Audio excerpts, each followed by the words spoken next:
Whiskey with the parents over there. They're going to try and kill me. Sorry. Come on then.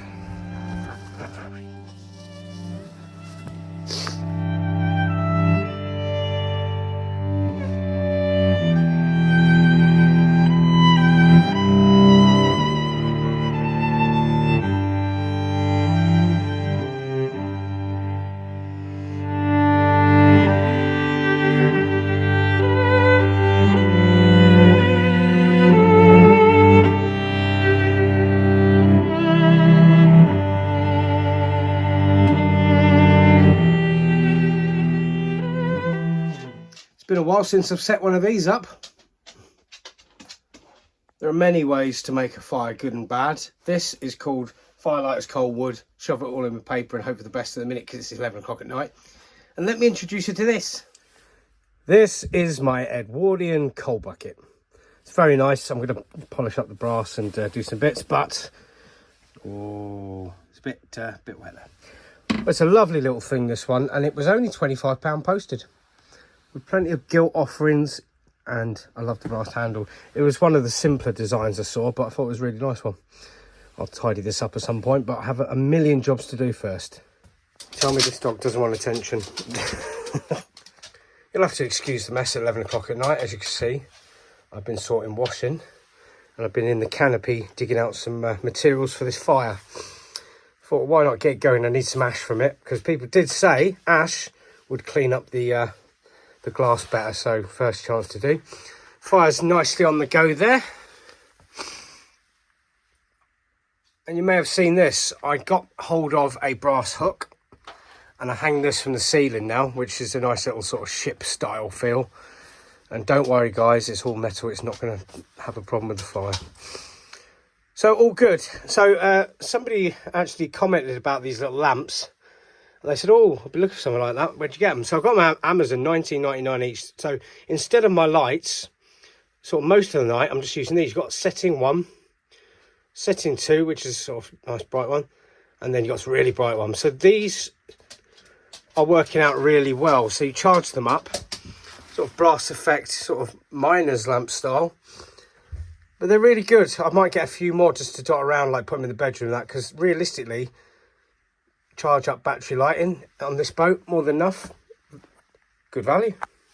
Gets a thumbs up. Just a little addition here. Obviously I did a quick video, but these are actual Victorian copper pots, or brass pots should say really. It's a miniature teapot which I would have made sort of single portions with. I can't get that on for a minute. It's a lovely little one. These are only very cheap, the basic. They're the kind of thing that they mass produced and made for the poor people. But in this day and age, when they're polished up and you can see accessories with them, they always look very nice. And it does have a matching milk jug, which is really good to get with it as well. So that was something that I liked. This is actually, because of the shape of it, not a teapot. It's actually a coffee pot. And this one is a collectible, so I've had this a while. You've got it here. It's the Exotic Garden, the Dynasty collection. So these are worth probably about rough guess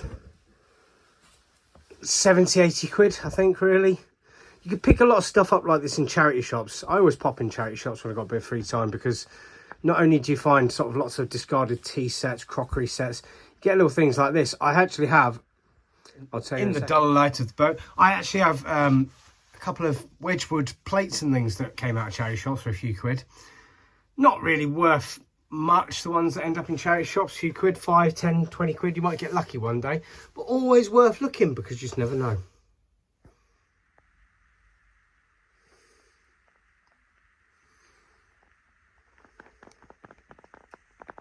So, unexpected video. It's going to be quite a late night release because just got a bit of time, so I'm just putting these little bits together now.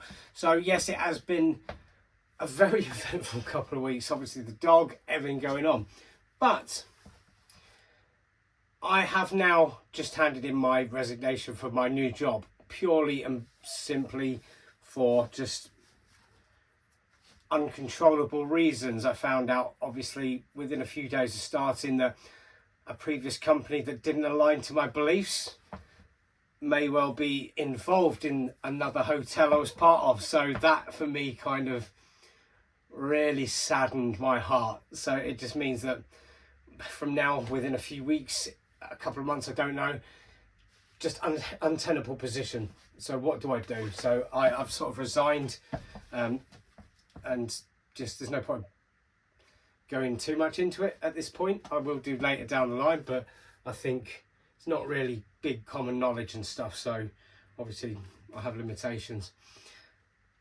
It has caused a bit of a what do you do now, really, because obviously I held a lot of hope out, you know, when I moved to Manchester, that there were places I knew beforehand and would really love to go that didn't crack to what they should have been. So, you know, it's like they say, be careful when you meet your heroes and things. It can be a disappointment. So it's been a bit still got cold, so it's been a bit up and down. I just kind of got to step back now. I've got some time coming up. I'm going to concentrate on getting this front half of the boat finished, because effectively from here backwards it could be a complete rebuild, and just trying to maybe do my documentaries. I've got a lot of time now, so I could potentially get the afternoon tea run. A lot of it was done, it was nearly finished, but I did a lot of the proportions of talking with the new microphone set up, and after about 3 hours of working, doing it, coming home on the edit, it was very muffled and things. And there's not a setting issue because it's not far off a plug and play device. I've had a lot of experience with sound gear being a singer, so it's just, it was a duff unit, I think, so that's really pushed me back on that. So we will try and get that up. I think over the next few days I'm going to try and finish it and just re-record the bits I need. And then, like I say, there's going to be a lot of Edwardian bits on sort of old service and the history of fish and chips, all these kind of fun things. But yeah, I am now officially an unemployed bum. So that'll be me down the job centre, collecting my tax back, which is what I like to think of it as. I have made some job applications for things that are not hotels, like restaurants and sort of cafe bar type places, because I touched on it as a fun point before. But the thing is, if you look back in history, which is obviously one of my biggest things is history, excuse me, the Edwardians worked sort of 70, 80 hours a week over 6 days. The current hotel hospitality servers, the equivalent of, we're doing between 60, 70, 80 hours a week. Yes, we are paid more, as I say, but it's on a 5-day run. So when we're doing so many hours, this is all hotel companies. They're just like, well, it is what it is. That's the industry. And then they wonder why they can't retain staff. Paying minimum wage, expecting to graft for like 12, 15 hours a day. And the worst thing that gets my nose up, which I've tried to stamp out, I haven't put anyone on them in the past, but back-to-back shifts, which I went from one job to another, and I'm back on that after predominantly daytimes. It's just, they're illegal. So hotels pinch you for the rules continually. Oh, it's rules, this, we're not happy. But they're breaking legal requirement rules, the law, and they don't care. And it's very shocking that in 2024, we're still acting like the Victorians did. Work, slaves. It's just, I just don't get the mentality. I've always tried to break that down. You know, there's not a lot of praise in hotels. So when I picked up the Hearts in Hospitality Award, it kind of cemented some validation for all the things that people like me do throughout the years. And it's just one of those, isn't it? It's a weird one. Hospitality loves to put in the, oh, we sign you up to this and we'll give you discounts for that. But it's not a very progressive career. I'm trying to make that different. I want all different people from all races, religions, sexualities, everyone just work and have a good work-life balance and career. But it's proven ever difficult within hotels. So I am actually considering taking myself out of the hotel setting and into another job, because all in all, hotels pay less than some other jobs as well. But I'm not object to it if I can go to a company that actually delivers what it says it will, because I have worked in places that promised pay rises and sort of higher level jumps when somebody leaves, etc., and it never happened.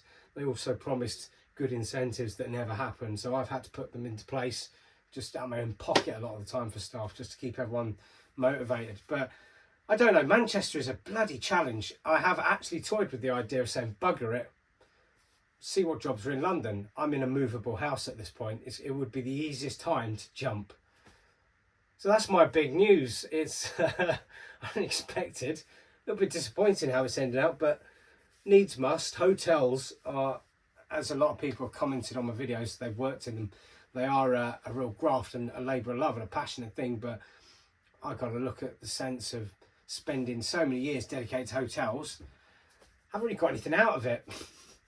Just my sort of awards that weren't even from the hotels generally, they were from governing bodies or associations and things. So watch this space, it's going to be interesting.